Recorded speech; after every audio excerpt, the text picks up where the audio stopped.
T20 ലോകകപ്പിൽ കിരീടം നിലനിർത്താൻ ഇറങ്ങുന്ന ഇന്ത്യൻ ടീമിന് ഉപദേശവുമായി മുൻ ഇതിഹാസ താരം അശ്വിൻ.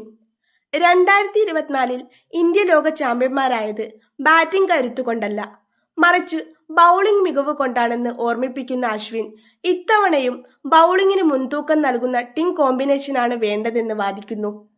തന്റെ യൂട്യൂബ് ചാനലിലൂടെയാണ് അശ്വിൻ ഇന്ത്യയുടെ പ്ലേയിംഗ് 11-ൽ നിർബന്ധമായും ഉണ്ടായിരിക്കേണ്ട 4 ബൗളർമാരുടെ പേരുകൾ വെളിപ്പെടുത്തിയത്.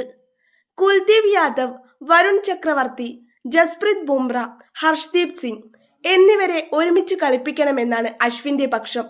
ടീം സെലക്ഷനിൽ ബാറ്റർമാർക്ക് അമിത പ്രാധാന്യം നൽകുന്നതിനെ അശ്വിൻ ചോദ്യം ചെയ്യുന്നു. 8 ബാറ്റർമാരെ കളിപ്പിച്ചാലും നമ്മൾ തോൽക്കാം. ജയവും തോൽവിയും ബാറ്റർമാരുടെ എണ്ണത്തെ ആശ്രയിച്ചല്ല ഇരിക്കുന്നത്. കഴിഞ്ഞ ലോകകപ്പിൽ നമ്മൾ ജയിച്ചത് നമ്മുടെ ബൗളിംഗ് ആക്രമണം കാരണമാണ്. അത് നമ്മൾ മറക്കരുത്, അശ്വിൻ പറഞ്ഞു. ഇന്ത്യക്ക് നിലവിൽ മികച്ച ബൗളിംഗ് ഓപ്ഷനുകളുണ്ട്. കുൽദീപ്, വരുൺ, ബുംറ, ഹർഷ്ദീപ് എന്നിവരെ കൂടാതെ ഹാർദിക് പാണ്ഡ്യയും അക്സർ പട്ടേലും ടീമിലുണ്ട്. അതായത് 6 ബൗളിംഗ് ഓപ്ഷനുകൾ. പിന്നെ എന്തിനാണ് നമ്മൾ അസ്വസ്ഥരാകുന്നത്, അശ്വിൻ ചോദിക്കുന്നു.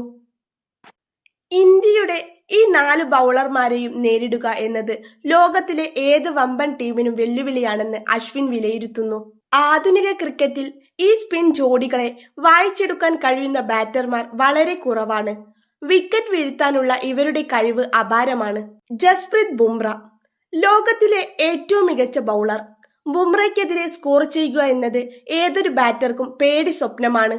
ഹർഷ്ദീപ് സിംഗ് പന്ത് സ്വിച്ച് ചെയ്യാനും ഡെത്ത് ഓവറുകളിൽ കൃത്യതയോടെ എറിയാനും കഴിയുന്ന തലച്ചോറുള്ള ബൗളറാണ് ഹർഷ്ദീപ്. ഒരവസരമുണ്ടെങ്കിൽ എന്റെ മികച്ച 4 ബൗളർമാരെയും ഞാൻ കളിപ്പിക്കും.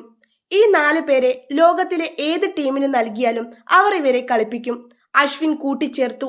കണക്കുകളിലെ കരുത്ത് അശ്വിന്റെ വാദത്തിന് ബലം നൽകുന്നതാണ്.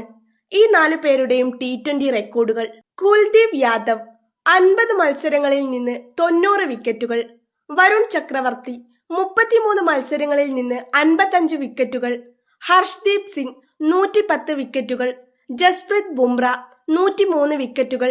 ഈ കണക്കുകൾ നോക്കുമ്പോൾ അശ്വിൻ പറയുന്നതിൽ കാര്യമുണ്ടെന്ന് വ്യക്തം.